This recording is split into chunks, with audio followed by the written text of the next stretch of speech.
성경 말씀 창세기 25장 19절에서 26절 보겠습니다. 창세기 25장 19절에서 26절까지 보겠습니다.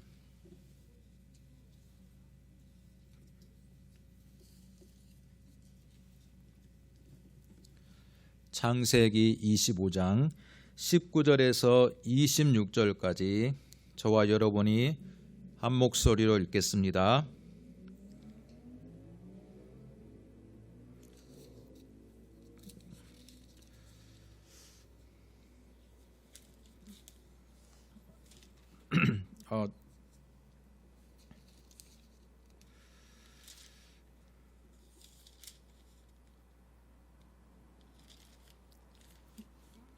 잠깐만요. 죄송합니다.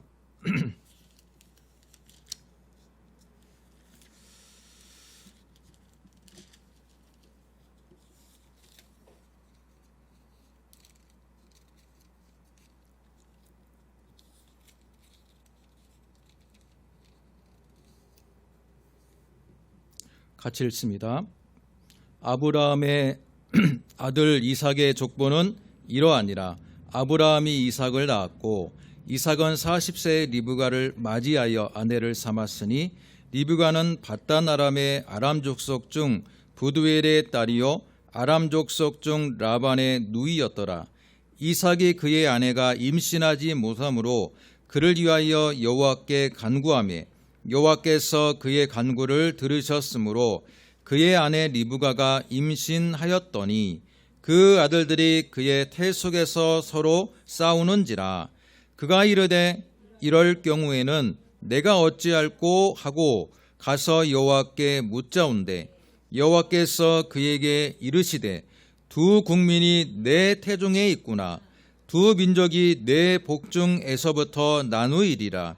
이 족속이 저 족속보다 강하겠고 큰 자가 어린 자를 섬기리라 하셨더라.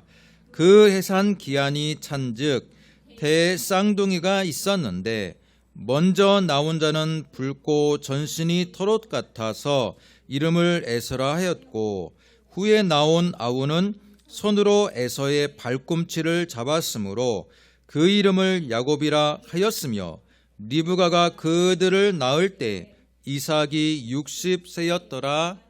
아멘. 창세기 25장 19절로 26절 말씀을 읽었습니다. 이 말씀을 가지고 신자의 가정이라는 제목으로 말씀을 듣겠습니다. 오늘 며칠입니까? 5월 1일입니다.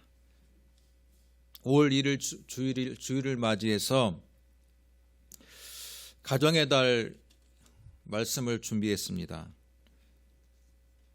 가정의 달 말씀을 준비하는 와중에 주중에 화요일 날 오후에 저희 어머니로부터 아버지의 위독 소식을 들어서 이제 화요일 오후부터 금요일 오후까지 약 4일 동안 아버지의 마지막 하늘나라로 가는 길을 배웅하는 시간을 갖게 되었습니다.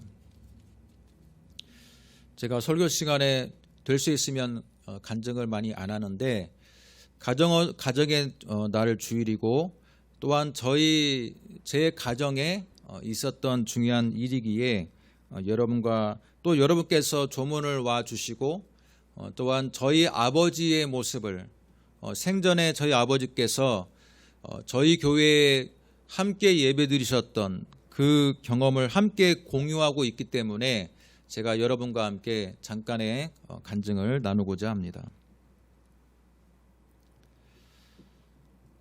투석을 받으셨지만 이렇게 빨리 소천하실 줄은 몰랐어요. 그래서 저희들이 준비를 하지 않는 와중에 갑작스런 그 아버지의 위독 소식을 듣고 화요일 날 저녁에 응급실을 갔는데 이미 아버지는 의식을 회복하지 못한 상태셨고 끝내 의식을 회복하지 못하시고 소천을 하셨습니다.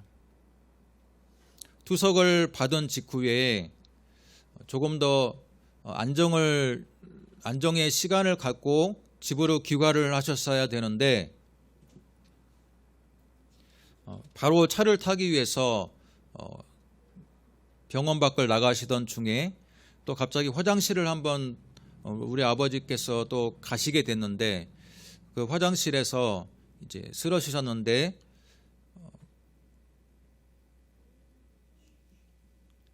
사람의 몸에서 가장 중요한 머리 쪽을 먼저 부딪히셔서 뇌출혈로 결국은 운명하시게 되었습니다. 모든 우리의 생명이 다 하나님께 있지만 아버지께서는 본인이 얼마 지나지 않아서 하나님의 부르심을 받을 것을 예감하셨던 것 같아요.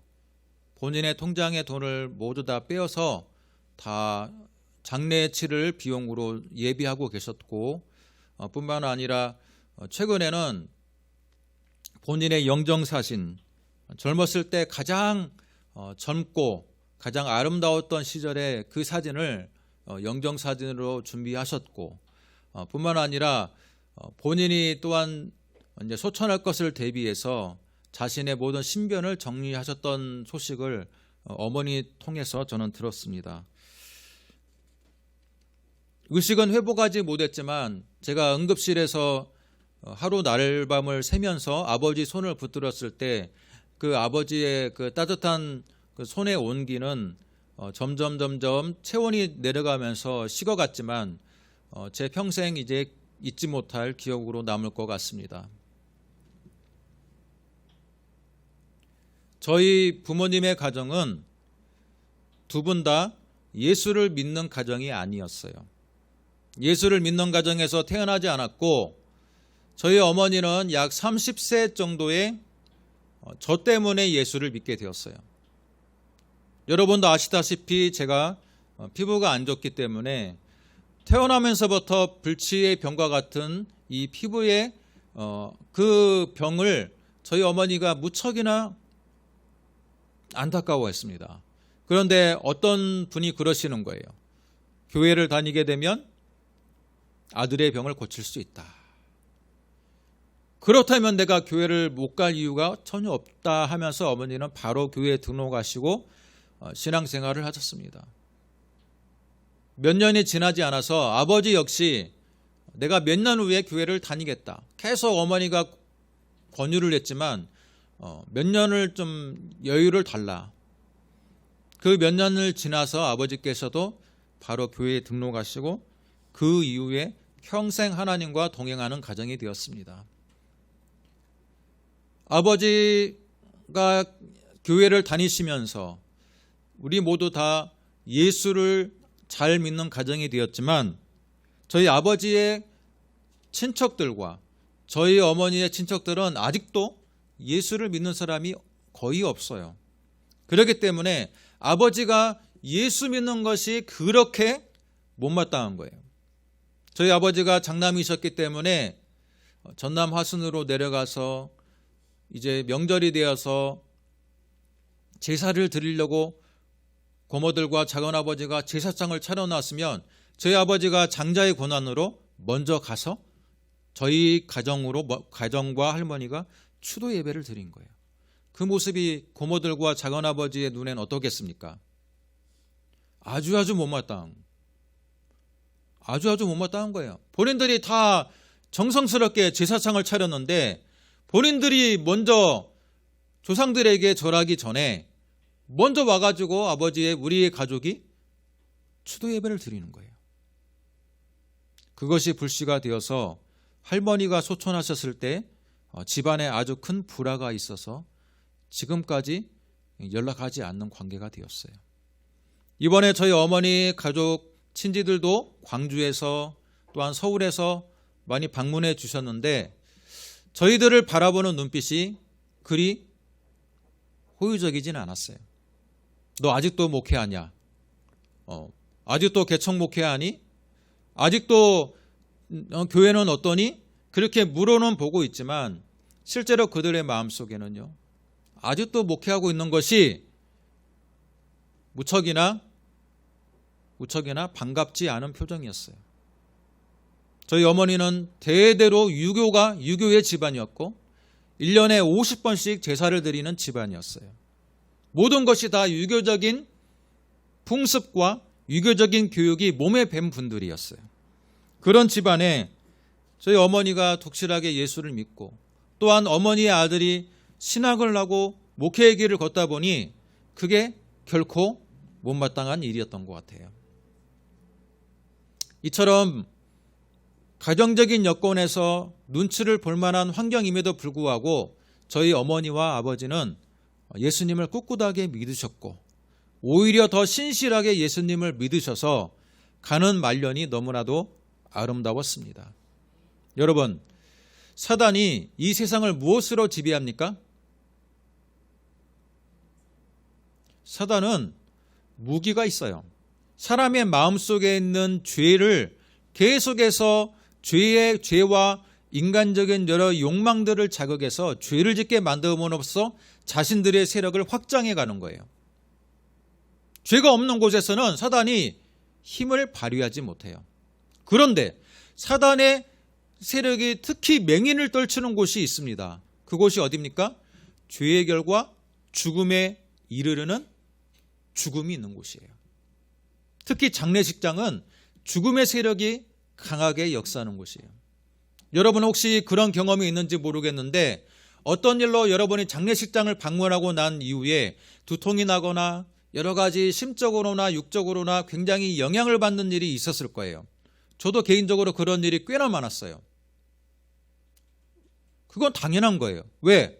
사단은 죄의 세력이 있는 곳에 강하게 역사하는데 특히 죄의 결과로서 죽음이 있는 이 죽음의 권세가 지배하는 이 장례식장의 이 분위기 속에 사단의 악한 영은 더 강하게 역사하는 거예요.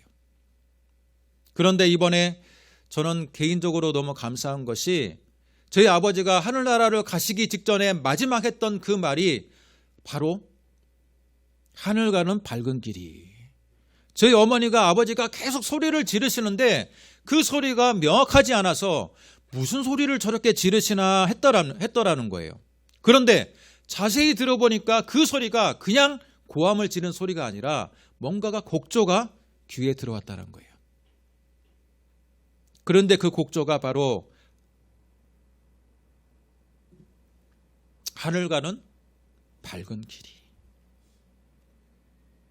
20년 전에 할머니께서 마지막 아버지의 손에서 소천하실 때 아버지가 할머니가 소천하시는 그 상황을 직감하고 하늘 가는 밝은 길이를 찬양을 여러 번 불러주셨어요. 저희 할머니가 그 찬양을 들으면서 웃으면서 아주 평안하게 가셨다 그래요. 그러면서 아버지도 생전에 그런 말씀 하셨습니다. 내가 갈 때도 너희들이 하늘 가는 밝은 길이를 찬양해 주어라. 내가 이제 하나님 나라로 가는데 너희들이 진정으로 슬퍼하지 말고 오히려 하늘 가는 밝은 길이 찬양을 부름으로써 축복해 주어라 라고 했더라는 거예요. 그런데 아버지께서는 가시는 그 마지막 순간에 본인이 스스로 하늘 가는 밝은 길이를 부르시고 방언을 하심으로 가셨습니다. 저는 그것이 아버지의 인생에 남긴 위대한 선물이라고 생각해요. 여러분, 뇌출혈로 인해서 점점 의식이 사라지는 와중에 사람은요 가장 자기가 가지고 있는 본능적인 말을 한다고 그래요. 그래서 어떤 목사님이 그래요. 자기 아버지가 노회장까지 하고 자기 아버지가 교회 그 지방의 어떤 지역에서 굉장히 명막 있는 목사님이셨대요. 그런데 가는 마지막에 너무나도 두려워하면서 가셨다는 거예요. 신대원 교수님이셨는데 교수님이 자기 아버지의 이야기를 하는 거예요. 자기 아버지가 어느 지역에서 노회장도 하고 굉장한 명망이 있는 목사님이셨는데 마지막 가는 길에는 벌벌 떨면서 두려워하면서 갔다라는 거예요. 어찌할 바를 모르면서 갔다라는 거예요. 그런데 우리 아버지는 정말 하나님을 의식이 희미해져가는 그 상황에서 본능적으로 그 찬양을 부르신 거예요. 저는 그게 아버지가 자녀들에게 좀 마지막 선물이라고 생각합니다. 제가 장례식장의 상주예요. 첫째 아들이자 장남이자 그렇기 때문에 상주로서 제가 장례 절차를 다 마무리 지었지만 장례 절차를 진행한 가운데 제가 이전에 어떤 상집을 방문했을 때 받았던 그 부정적인 영향력은 저에게 전혀 없었어요. 두통이 나거나 눌리거나 또는 마음이 되게 무겁거나 굉장히 심적으로 어려움이 있는 부분들이 전혀 없었어요.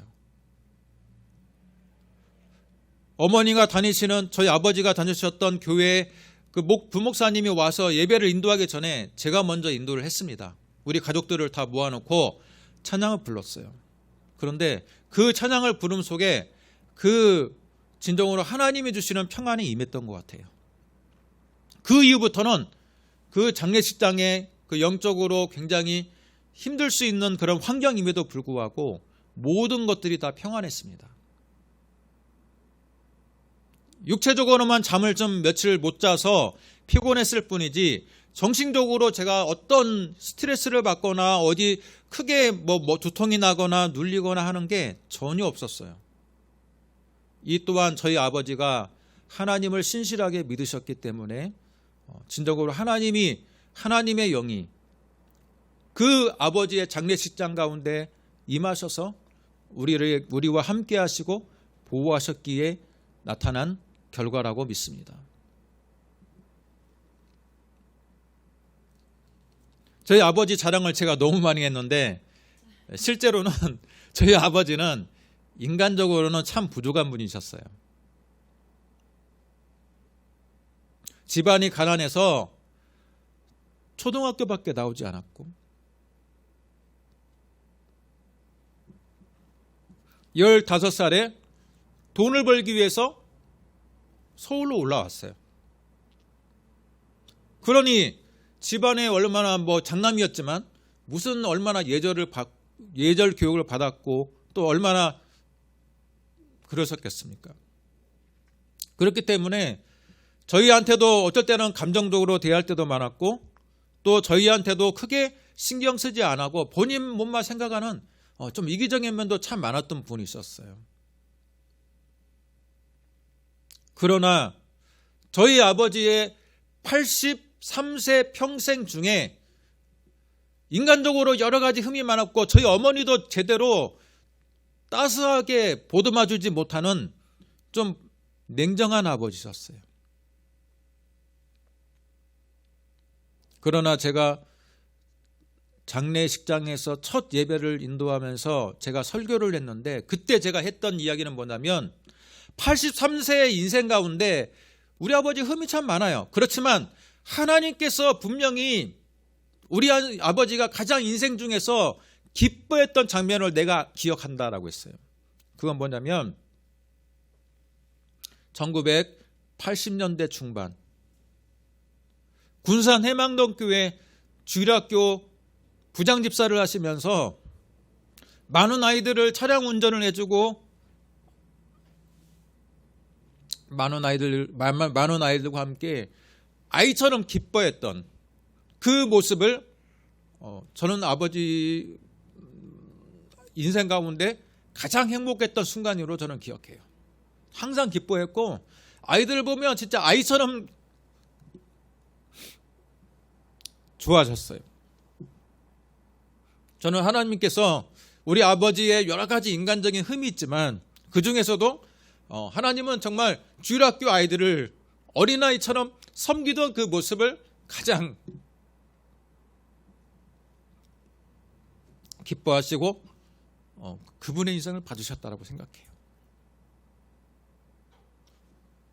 오늘 마침 무슨 주일입니까? 가정의 달이면서 어린이 주일이에요. 그런데 저희 아버지는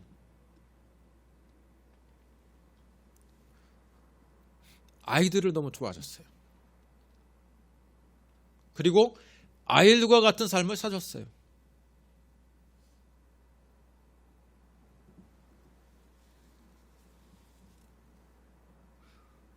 그러셨기에 그분의 마지막 가는 길에 하나님의 은혜와 하나님의 위로가 있었다라고 생각됩니다.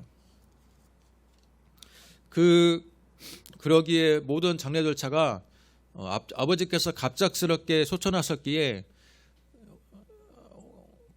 장례가 매장을 할 것인지 화장을 할 것인지 또는 장례식장을 예약도 하지 못한 상태였고 또 장지조차도 결정되지 않은 상태였어요. 아무것도 준비되지 않은 상태였는데 대부분의 요즘에 코로나 시절이기에 며칠을 영안실에 안치시키면서 장지도 정하고 여러 가지 것들을 정한다 그래요. 그러나 하나님께서 너무나도 형통한 길을 주셔서 실제로 3일 장중에서 첫째 날은 아버지께서 늦게 이제 장례식장을 택했기 때문에 실제로는 목요일 하루에 장례 조문을 받았고 금요일 오전에 새벽부터 가가지고 금요일 오전에 모든 아버지 안치까지 모든 것들이 하루 반 만에 끝났다라고 볼 수 있어요.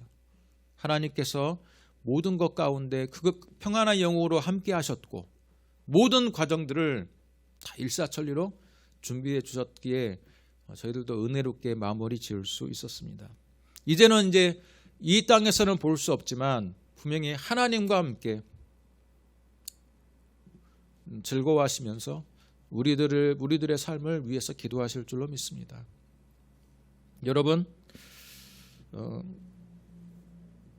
우리의 삶도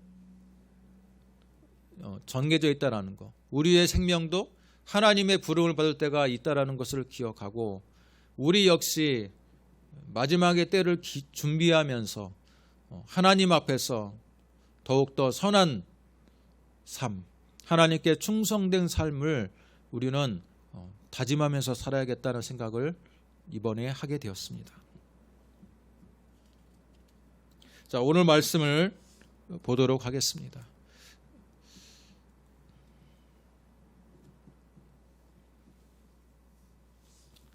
창세기에 나오는 아브람과 이삭과 야곱의 가족을 보면요, 우리가 생각하는 그 오늘 설교의 제목은 신자의 가정입니다. 신자의 가정이라 해서 항상 은혜로운 것도 아니고 항상 평안한 것이 아니라는 것을 오늘 말씀은 우리에게 알려주고 있습니다. 신자의 가정이라 해서 우여곡절이 없는 게 아니라는 거예요. 특히 파란만장한 인생을 살았던 이 야곱이라는 사람은 어때요? 굉장히 많은 우여곡절을 겪고 하나님의 품에 안겼어요.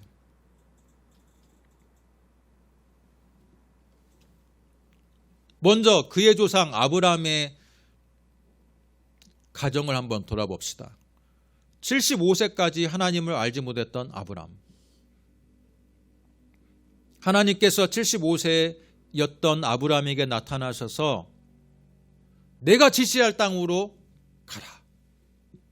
너는 이제 믿음의 조상이 되겠고 너의 후손이 하늘의 별처럼 바다의 모래처럼 많아지는 축복을 내가 너에게 주겠다라고 했어요.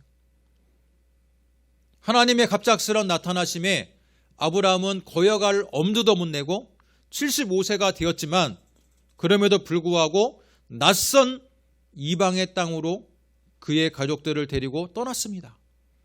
그가 도착한 곳은 우리가 익히 알다시피 어디입니까? 가나안 땅, 세겜 땅 모래 상수리 나무 앞이었어요. 그런데 하나님의 약속의 땅으로 도착한 순간부터 하나님의 축복이 부어질 걸로 생각했던 아브라함에게 시련이 오는 거예요. 여러분, 그동안 아브라함이 믿었던 그 이방의 신들, 가나안 땅에 있는 많은 이방의 신들은 어떤 신들인지 아세요?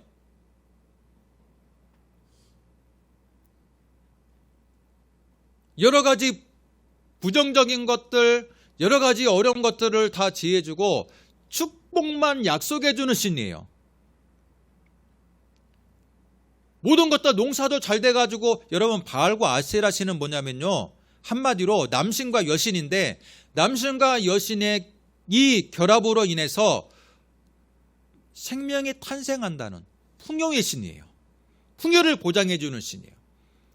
그것뿐만 아니라 가나안의 모든 신들, 이방의 모든 신들은 다 축복만 약속해 주고 풍요만 보장해 주는 신이었어요.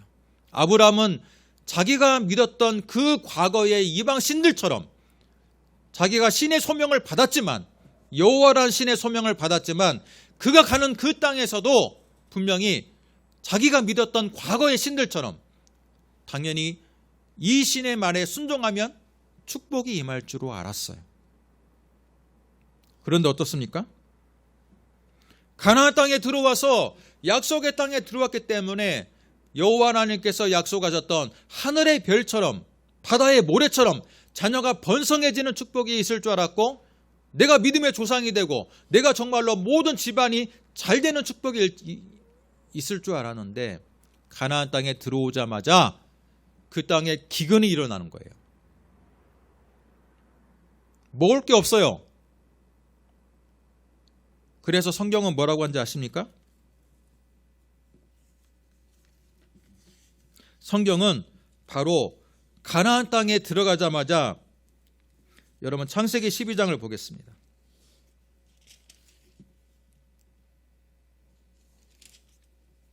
창세기 12장 1절, 2절, 3절 보면요. 여호와께서 아브라함에게 이르시되 너는 너의 고향과 친척과 아버지의 집을 떠나 내가 네게 보여줄 땅으로 가라. 내가 너로 큰 민족을 이루고 네게 복을 주어 내 이름을 창대하게 하리니 너는 복이 될지니라. 너를 축복하는 자에게는 내가 복을 내리고 너를 저주하는 자에게는 내가 저주하리니 땅의 모든 족속이 너로 말미암아 복을 얻을 것이라. 여러분 얼마나 좋은 말씀이에요. 얼마나 좋은 약속이에요. 그 결과 아브라함이 바로 순종했어요. 가나안 땅에 들어왔어요. 그런데 10절 여호와의 말씀에 순종해서 가나안 땅에 들어오자마자 그 땅에 기근이 들었으므로 아브라함이 애굽에 거류하려고 그리로 내려갔으니 이는 그 땅에 기근이 심하였음이라. 그러면서 뭐라고 합니까? 13절 그대는 나의 누이라 하라. 이제는 가나안 땅 약속의 땅에서 애굽으로 내려간 것도 부족해서 애굽에 있는 많은 사람들이 자기의 부인의 아리따움을 보고 탐을 내니까 이제는 자기의 부인이라고도 말하지 못하고 그대를 내가 누이라고 해라.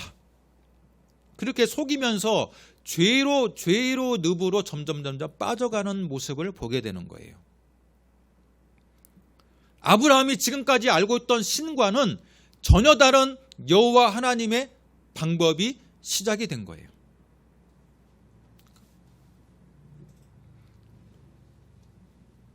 여러분, 그것은 바로 하나님의 훈련이 시작됐다는 의미예요. 여러분이 만약에 예수님을 믿었는데도 불구하고 여러분의 가정이 평안하지 못하십니까?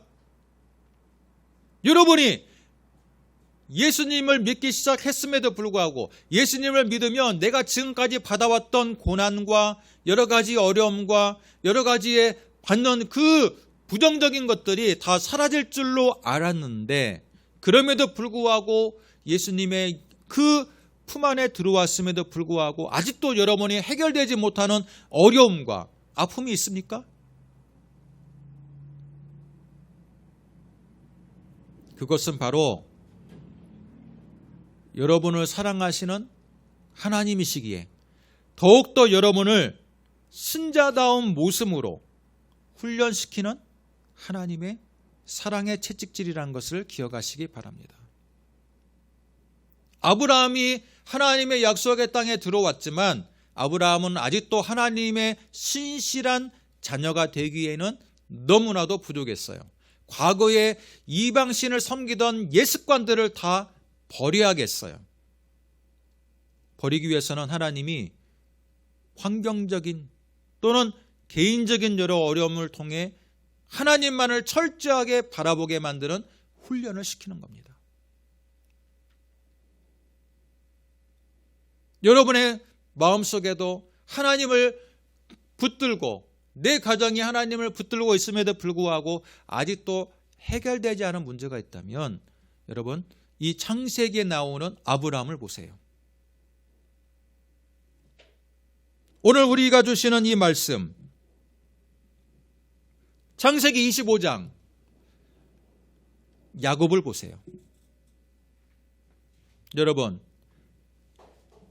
에서와 야곱 중에 누가 택함을 받았어요?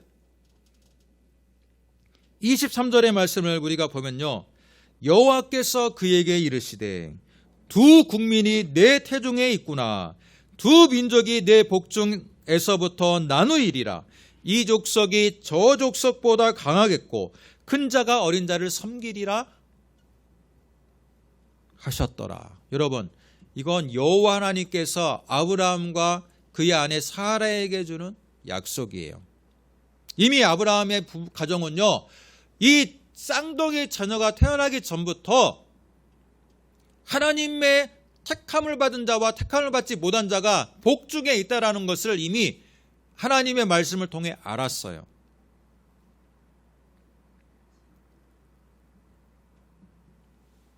큰 자가 어린 자를 섬기리라는 하나님의 약속을 이미 받았어요.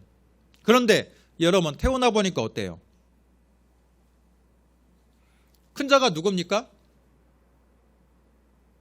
큰 자가 쌍둥이 형제 중에 에서였어요. 작은 자가 누굽니까? 야곱이에요.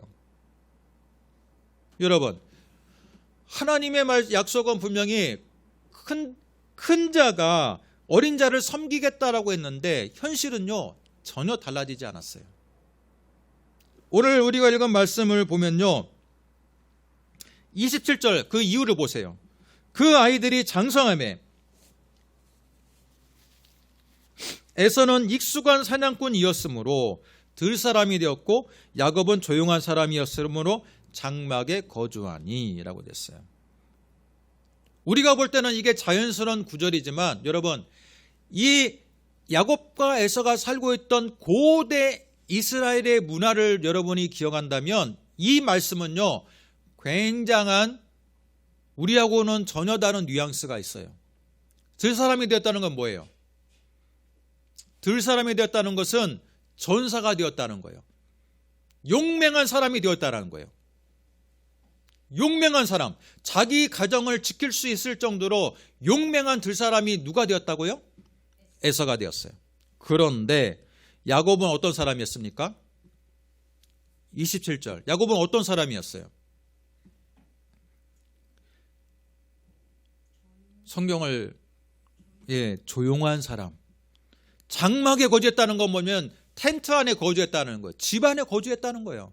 야곱은 소심해서 밖에 나가지를 못했고 장막의 집 안에만 머물렀고 조용한 사람이었다는 거예요. 한마디로 영향력을 발휘하지 못하는 사람이었다는 거예요. 여러분, 고대 이스라엘에서 어떤 사람이 능력 있는 사람입니까? 에서와 야곱 중에 어떤 사람이 능력 있는 사람이에요? 에서가 능력 있는 사람이에요. 그 당시에는 치안이 발달하지 못하고 자기 가족을 지켜야 되는 사람이 능력 있고 최고의 신랑감이에요. 힘이 약하고 심약한 사람은 살아남기가 힘든 땅이에요. 그런데 에서는 그 땅에 유능한 사람이 갖춰야 될 자격을 갖췄어요. 용맹하고 자기 가족을 지킬 만큼의 용맹성이 있는 사람이었는 반면에 야곱은 능력이 없어요. 자기 가족도 다 지키지 못하고 소심해서 집안에만 머무는 사람이었어요. 그런데 야곱이 뭘 기억해요? 우리 형이 나보다 뛰어나지. 우리 형이 나보다 능력이 많지. 그러나 야곱이 기억하는 게 있어. 부모님한테 들은 말씀. 뭐를 기억합니까?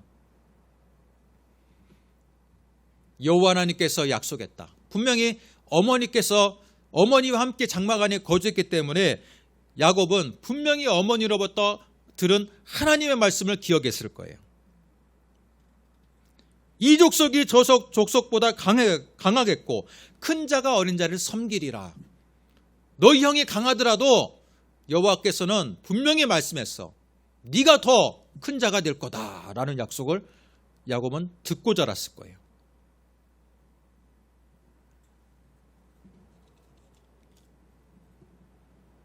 그러나 장성했는데 불구하고 여호와 하나님의 약속이 이루어지지가 않는 것 같아요. 누구 입장에서? 야곱의 입장에서. 왜? 장성했어요. 장성했는데 여전히 형이 집안의 가장 역할을 하고 있고, 여전히 형이 능력이 있고 주목받고, 또 아버지가 소천하시면 그 당시의 법은요, 장자에게 갑절의 재산을 나눠줘요. 차자는 안중이 없어요. 여러분, 자녀가 많은 집안 속에서 장자가 갖는 위치는 굉장한 겁니다.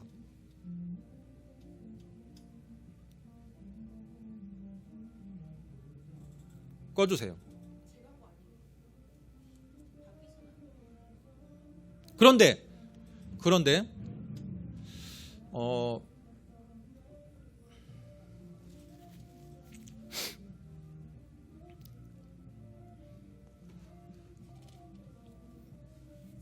그런데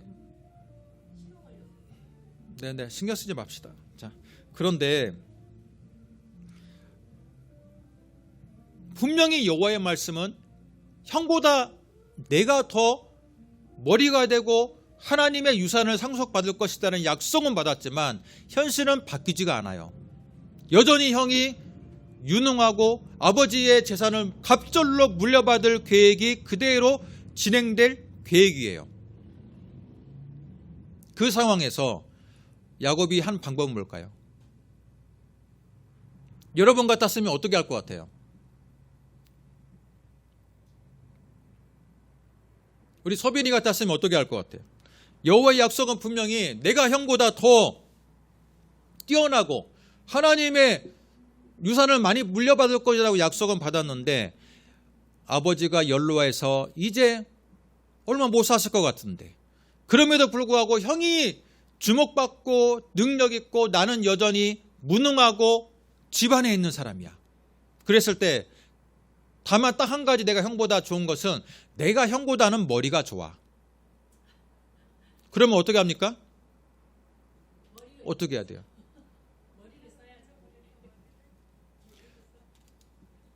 진정한 신앙인은 그럼에도 불구하고 하나님의 약속은 분명히 이루어질 거라고 믿고 잠잠히 하나님의 일하심을 기다려야 돼요.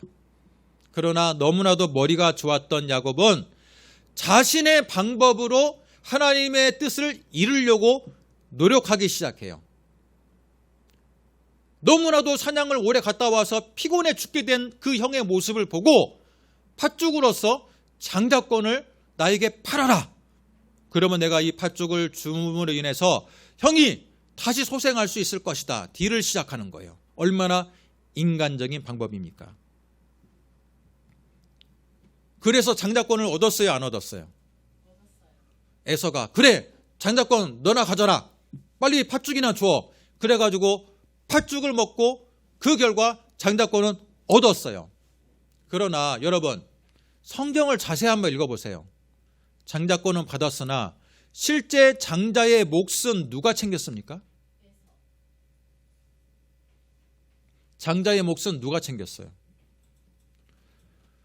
나중에 형 에서가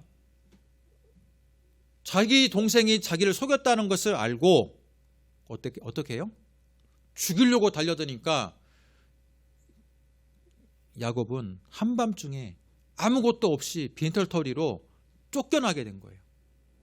외삼촌 라반의 집에서 7년, 6년, 무려 20년 동안을 종살이를 하는 거예요. 아무것도 못 받고 집에 쫓겨났어요. 그리고 그 결과 이삭이 죽었을 때 누가 어떻게 됩니까? 에서가 장자기 때문에 아버지의 재산을 곱절을 다 물려받은 거예요. 말만 장자권을 이어받았지 실제 결과는 어때요? 실제 결과는 에서가 아버지의 몫을 이어받은 거예요. 또 그 이후에 어떻습니까? 평안한 삶을 살았습니까? 그렇지 않았어요. 딸 디나가 세겜 족장의 아들에게 강간을 당한 이후에 그 족장을 피해 살육을 아들들이 복수를 했고, 그 결과 집안이 완전히 그 가나안 지역에서 적으로 몰리게 되어서 잠시도 가만히 있지 못하는 인생이 되는 거예요. 죄에서 쫓기고. 또 집안은 어떻습니까? 4명의 부인을 두다 보니까 그 아들들이 서로 시샘을 하는 거예요. 나중에 어떻게 해요? 그죠? 요셉이란 그 아버지의 사랑받는 그 아이를 얼마나, 배다른 자식들이 얼마나 미워하는지 갈등이 너무 심해서 나중에는 이 요셉을 죽이려고 그러는 거예요. 여러분, 이게 행복한 가정입니까? 행복한 가정이 아니에요. 자녀가 많으면 행복해야 되는데 어머니가 4명이나 돼. 이 가정이 어떻게 행복할 수가 있습니까? 그렇죠? 또 형을 속이다 보니까 형의 눈치를 보면서 계속해서 거주를 해야 돼요. 분명히 하나님의 약속을 받았어요. 그죠? 하나님의 약속을 받고 하나님의 택함 받고, 그럼에도 불구하고 내가 내 인간의 방법으로 하나님의 뜻을 이루려고 하다 보니까 어때요?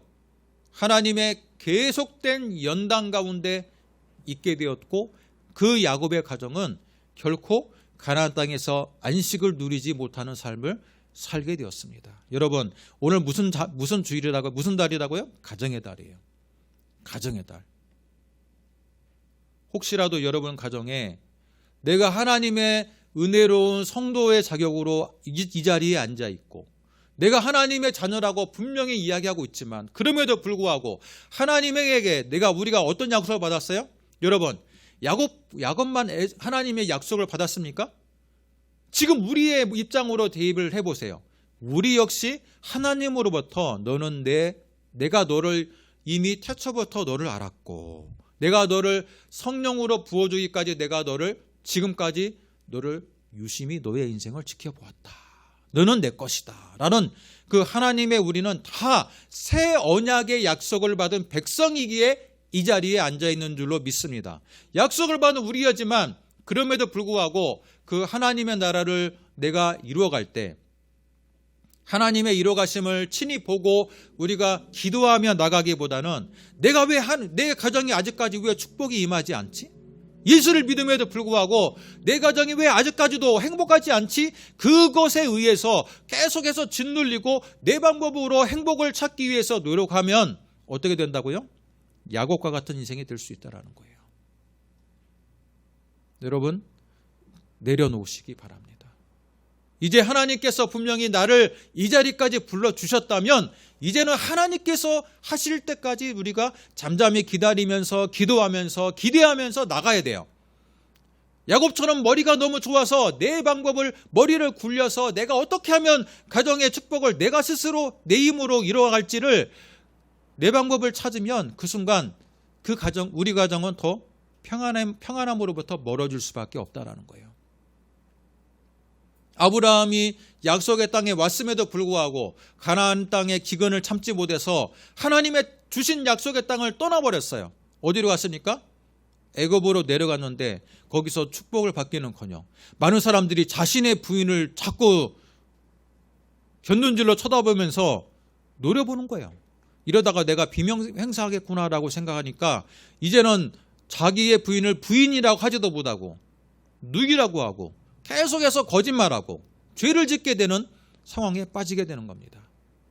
여러분, 하나님의 약속을 받았다면, 아브라함에게 하나님이 약속을 주셨다면 그 약속이 이룰 때까지 기근이 오더라도 기다릴 줄 아는 지혜가 필요합니다.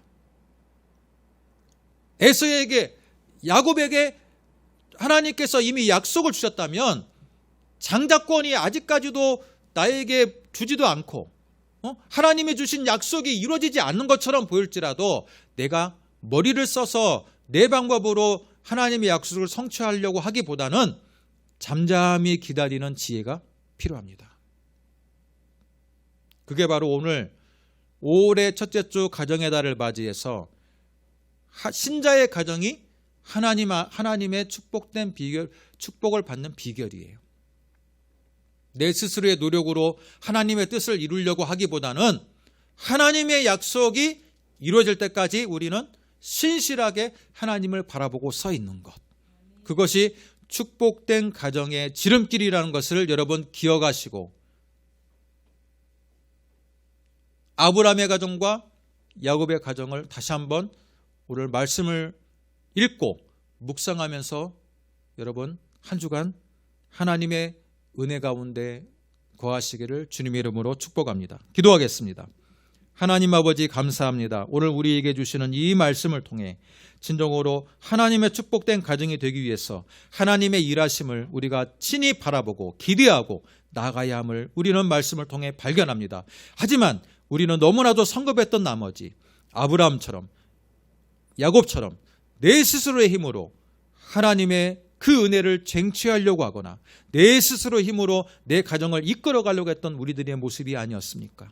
이제는 그 모든 것들을 내려놓고 하나님의 일하심과 하나님의 그 성령의 인도하심을 따라 우리 가정을 인도하여 나가는 저희들 될 수 있도록 하나님 은혜 베풀어 주시옵소서. 예수님의 이름으로 기도드립니다. 아멘.